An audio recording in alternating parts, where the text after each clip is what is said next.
Before you buy a travel eSIM, there are 5 things you should check first if you care about privacy and security when you travel.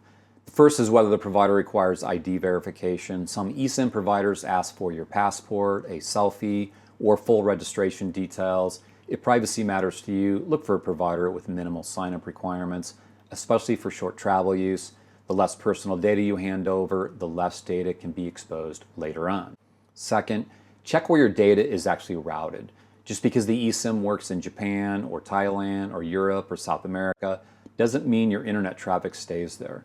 Some providers route traffic through completely different countries, and that affects surveillance laws, data retention, and even performance. Europe has very tight privacy laws, so if your provider's gateway is in Switzerland, UK, or Poland, for example, then you have some extra data protection. This matters a lot if you're traveling for business, or you're a crypto investor, or you're working on something that's very sensitive. Third, does your phone allow for a dual eSIM setup? The best secure setup is usually your travel eSIM for data only, while keeping your home SIM active just for critical text messages or account alerts. That gives you flexibility without fully exposing your primary number.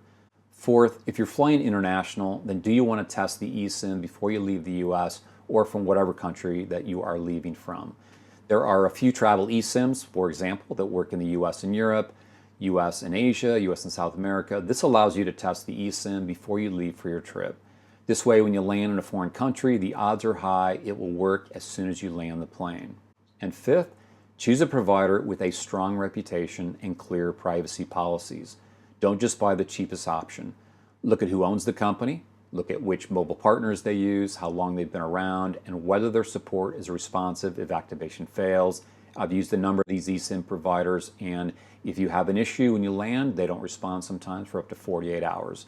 The best travel eSIM isn't just about price, it's about privacy, reliability, routing, and how well it protects your digital life while you travel.